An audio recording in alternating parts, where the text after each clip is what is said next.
slow up, no I don't take shit. I got no love for the fakeness. If you wanna play tough and wanna hate this, I'll always show up. I don't ever slow up, no I don't take shit. I got no love for the fakeness. If you wanna play tough and wanna hate this, I'll always show up and make a statement. I don't. How to run a half marathon in 1 hour and 30 minutes is definitely can be done, because other athletes from around the world are running under 1 hour and 30 minutes. If they can do it, so can you. Okay, breaking 1 hour and 30 minutes definitely will require consistent action, a proper build-up. I always preach, if you're training for a half marathon or marathon, my best recommendation is to train for a 5 or 6 month block of training, 20 to 24 weeks, minimum 16 weeks. Okay, the longer you prepare, the more time you're providing your body a time to adapt to the training. And again, if you're out of shape, or if you're just getting started in your buildup, you're going to feel fatigued in the early stages of your buildup. You're going to start questioning your fitness if you don't start hitting the splits that you want immediately. Breaking 1 hour and 30 minutes running 1:29:59 is highly competitive. That's 6:52 per mile for 13.1 miles, or 4:16 per kilometer for those 21.1 kilometers. And breaking 1 hour and 30 minutes for the half marathon, as soon as you do this, as soon as you break this barrier, just know also that if you can do it for one half marathon, you can do it for 2 half marathons. Okay, it may take you several years to get to that point where you go from a 1:29:59, but again, it's a psychological barrier as well. Okay, doing all you can in your buildup to train smart, to learn from the best athletes, to learn from the best coaches what is required to break 1 hour and 30 minutes. I don't believe that you have to run an enormous amount of volume to break this barrier. It's not like you have to go out and run 100 miles a week or 120 miles a week to do this. There are other athletes out there that are running between 40 to 60 miles a week that break the 1 hour and 30 minute half marathon barrier. But again, it is quality over quantity. Okay, I think that you start alternating faster long runs with easier relaxed long runs every other week. Okay, as I talk about in my other videos, if you're a new viewer of this channel, I do believe in faster long runs, but I also believe in the fact that if you don't implement recovery, if you're not paying attention to your nutrition, your sleep, your hydration, if you're not following all the other best practices in order to get the best results and to run a 1:29:59, you're only doing 50% of the work. Okay, if you're only paying attention to physical training and you're not spending any time visualizing yourself running under 1 hour and 30 minutes and getting across that finish line in 1:29:59, again, you're not doing all of the proper procedures to get to that 1:29:59 time. Some of the best workouts that helped me to run 1:07:06 for the half marathon and 2:19:35 for the marathon. I like doing repeat Ks on the roads or on the track. If I was going after 1:29:59, I would start off in the early stages of my buildup running at threshold effort for those Ks. Okay, it might mean just starting off doing 4 to 5 1K reps on the roads, starting off at threshold, and that means running at 4:11 per K with either a 1K float at jog pace, or stopping and giving yourself about 2 to 3 minutes of recovery in between each one of your 1Ks on the roads or 1Ks on the track, and then working to a point where you can do 10 to 12 1K reps on the roads or on the track, running at 3:36 to 3:42 per rep, but only giving yourself anywhere from 60 seconds to 2 minutes of recovery in between each one of those reps. Okay, so again, it's also about knowing that being patient with yourself in the early buildup of your training block. Know that it's going to hurt in the early stages. Okay, you're going to have a hard time holding these paces early on. Expect that. Okay, the world's top coaches recommend anywhere from 3 to 4 weeks for your body to adapt to the stresses you're placing on it.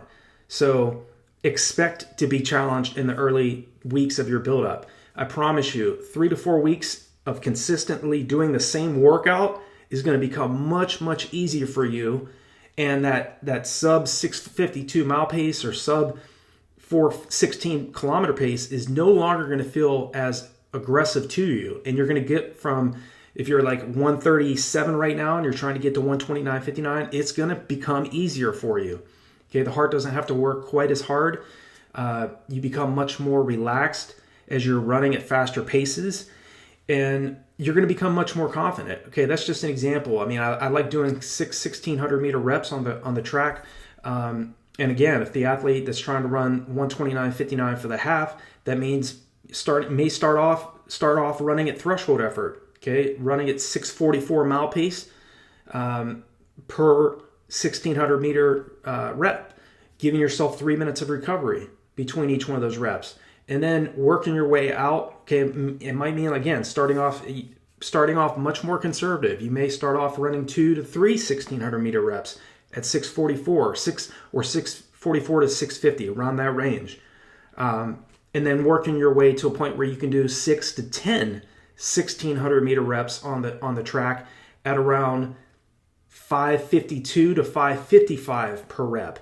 That is an enormous jump in physical fitness, but with the proper buildup and being cognizant of your adaptation and knowing that, hey, this isn't going to happen overnight. The best coaches in the world teach it takes 3 to 4 weeks for the body to adapt to the stresses you're placing on it. If you have the patience, if you're willing to commit to what you're doing and stay consistent over a 3 to 4 week block of training of doing the same workouts at the same intensities, 4 weeks down the line, that same intensity that you were having a very difficult time holding in the early buildup, i.e. 6:44 to 6:50 mile pace, that's not going to feel as difficult anymore. And that's what you want. Okay, you want to be able to consistently hold 6:52 mile pace for the entire 13.1 miles and get across that finish line in 129.59 or faster. Okay, get those Ks to feel, consistently hit 4:16, 4:14, 4:12, 4:10, 4:12, 4:13 throughout that 21.1 kilometer race, and get across that finish line in your goal time. Also, pay attention to your drinking and your caloric intake during your long runs. Okay, start getting in the habit of drinking more and taking in more calories in training, so that when you get to your goal race, you will have practiced that over and over again. Run the tangents in the race as well. You don't need to be running any further than you need to in the race. Start thinking, what do I need to do mentally to outsmart my competition? Okay, if it's windy outside, don't be leading the race. Why not draft off some runners and expend less energy in the race versus your competition that's doing more of the work? Okay, yes, it comes down to your strategy in the race. Okay, make sure that you're staying relaxed as you possibly can in training when you're running at higher anaerobic efforts. Okay, it's much easier to run at slower efforts because we're not building as much lactic acid buildup. Okay, it's not as much. You're not building as much inflammation. You have plenty of oxygen. But when you're running at faster paces, we build up more inflammation. It's much more difficult to hold that pace because of the hydrogen ion component of lactic acid. The more lactic acid buildup, the more oxygen requirement, and the harder it is for the muscles to continue to contract, because again, that ATP, that adenosine triphosphate aspect of overall athletic performance is strained the faster we run. Okay, so, but again, that's the reason why we want to stress the body. That's the reason why, if you want to run 129.59, you have to stress the energy systems of the body and also pay attention to your recovery. Okay, there's a concept called supercompensation. I'll leave it here on the screen. Look that up. Okay, the body is extremely weak immediately after we do these workouts, but about 48 hours after you're completing that workout, your body bounces back up, and you're about 2 to 3 times stronger following that hard anaerobic workout that you do.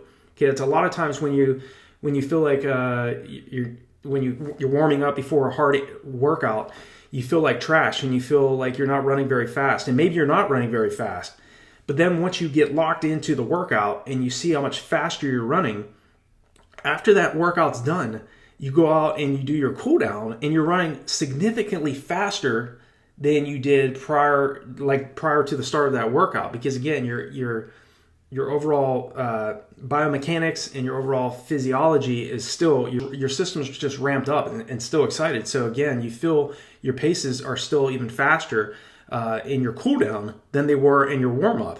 So again, I hope this video in terms of how to run a sub 1 hour, 30-minute half marathon is helpful for you. And again, as I mentioned before, once you do this over the half, you're going to be able to, I want you to start thinking about, how can I do this for 2 half marathons? How can I put both of these together and run a sub 3 hour marathon?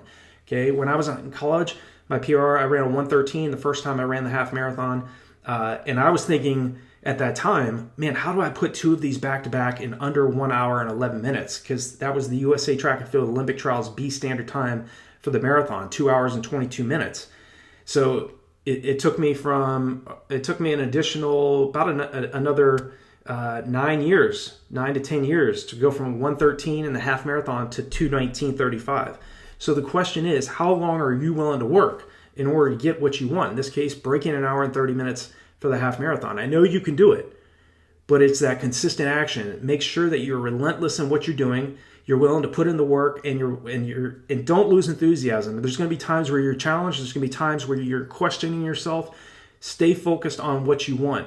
Okay, I know you can get under this barrier. So if you have any other questions, feel free to leave me a comment below. Please like and share these videos. I really appreciate that. And thank you so much to all my current and new subscribers for all that you do for this channel, for your comments and sharing your stories as well. I really appreciate that. I love hearing from all of you.